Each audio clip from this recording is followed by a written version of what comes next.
pendengar cerita seram The Haunting Cruise dan PN. Pada malam ini, Brother Fai akan kongsikan kisah yang datangnya daripada Rozi Lawati. Beliau adalah pendengar daripada channel cerita seram The Haunting Cruise dan PN. Di sini beliau mengatakan, Assalamualaikum dan salam sejahtera buat semua pendengar. Kisah pada kali ini bertajuk Askar Jepun Tiada Kepala. Kali ini saya kongsikan kisah seram yang berlaku di bangunan pejabat saya ni. Seperti mana yang kalian tahu, bangunan pejabat saya adalah tinggalan sejarah British. Jadi, semasa kami mula-mula berpindah ke sini, bangunan ini pada asalnya adalah pejabat daerah dan tanah lipis di Pahang. Oleh kerana mereka telah mempunyai bangunan baru yang dibina khas di Bandar Baru Kuala Lipis, jadi bangunan bahagian pejabat mereka telah kosong hampir 2 tahun. Pada tahun 2015, kami telah berpindah ke kompleks pejabat kerajaan tersebut.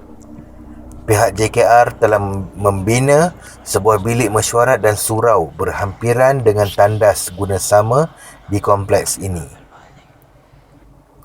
Surau ini dibagikan kepada 2 bahagian, iaitu untuk bahagian wanita dan lelaki. Seperti mana yang diketahui, pekerja Indonesia diambil untuk membina surau tersebut. Kejadian tersebut berlaku pada hari 80% hampir siap surau tersebut. Kebiasaannya, mereka balik pada pukul 6 petang. Tapi, sebab hari itu mungkin telah terlebih bancuh simen dan ingin menyiapkan sedikit lagi kerja mereka, jadi mereka tidak sedar hampir pukul 7 malam ketika itu.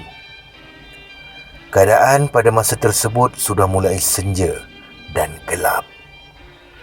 Tiba-tiba, salah seorang pekerja Indonesia tersebut telah ternampak jelmaan seorang askar Jepun yang berlumuran darah dan tiada kepala. Dia menjerit sekuat hati. Pekerja yang lain yang ketika itu ada 3 orang saja turut sama menjerit. Mereka bingkas berlari dan masuk ke kereta mereka, terus meninggalkan tempat tersebut dengan tergesa-gesa. Keesokan pagi, pekerja Indon tersebut barulah memberitahu kami kejadian yang terjadi kepada mereka semalam. Seram kan? Bangunan ini memang agak sunyi pada waktu petang selepas waktu kerja. Jadi tak ramai yang stay back, lebih-lebih lagi di bahagian pejabat belakang ini. Ini kerana suasana terlalu sunyi sepi. Inilah saja perkongsian saya pada kali ini. Kita jumpa di lain cerita pula. Sekian. Terima kasih. Kita jumpa lagi. Terima kasih Brother Fai kerana sudi membacakan perkongsian saya ini. Saudara, kisah yang kedua ini datangnya daripada Zulkapan. Beliau adalah salah seorang daripada anggota The Haunting Cruise. Okey, aku nak cerita sikit pengalaman kisah aku yang agak seram.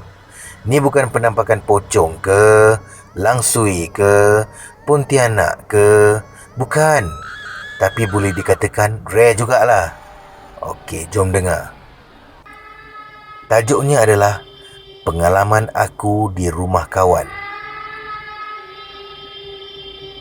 Dalam setahun lepas, aku pergi ke rumah kawan aku nak bermain PS4. Biasalah, boring-boring time cuti. Aku dah sampai rumah kawan aku tu pukul 9 malam macam tu. Tapi dalam pukul 11 malam, aku keluar kejap lah, pergi tapau makanan. Jadi, pergi beli sendiri kat restoran. Bila dah selesai membeli, aku pun datang semula lah ke rumah kawan aku tu. Dia tinggal di apartmen tingkat 6. Setelah masuk, aku nak naik lift. Lepas tu tekan button lift. Lepas tu tunggulah lift turun. Sewaktu tengah tunggu lift, tiba-tiba ada seorang lelaki dalam umur 40-an macam tu datang untuk tunggu lift juga. Dia pakai tongkat. Tongkat yang sebelah tu disebabkan kaki kanan dia bersimen. Mungkin patah sebab aksiden lah kot. Taklah, aku pun tak tahu. Aku tak tanya dia, jadi aku pun buat tak tahu je lah. Bila dah menunggu, lift pun sampai. Lepas tu pintu pun terbuka lah. Bila dah terbuka, aku dan lelaki tadi pun masuklah dalam lift tu. Bila dah masuk, aku tekan tingkat 6. Lelaki tadi tekan tingkat 2. Lepas tu, pintu pun tutup. Setelah pintu tutup, lift pun naik. Dan bila sampai tingkat 2, iaitu lelaki tadi punya tingkat, dan dia pun lepas tu dia pun keluar lah. Bila dah keluar, pintu tertutup semula. Kemudian yang peliknya, lift terus shoot ke tingkat 7. Tak singgah tingkat 6 yang aku nak pergi tadi. Tu aku pelik tu. Aku ingat sistem problem ke apa ke lah kan. Bila dah sampai tingkat 7, pintu pun terbuka. Tahu-tahu lelaki bertongkat yang tadi tu rupanya tengah tunggu lift. Aku pun terkejut. Macam mana dia boleh sampai cepat macam tu? Dia nak pergi mana sebenarnya? Aku pun dah blur lah. Kemudian dia pun masuk. Bila dia masuk, kali ni dia nak pergi ke tingkat 4 pula. Aku pun tak borak apa-apa lah dengan dia. Kemudian pintu tertutup. Dan sekali lagi lift tak singgah kat tingkat aku. Terus shoot ke tingkat 4. Makin pelik. Bila dah sampai tingkat 4, pintu pun terbuka. Tapi lelaki bertongkat tadi tu, dia duduk pandang kat level bar yang atas tu. Yang tulis dah sampai level berapa tu lah. Dia pun pandang je lah.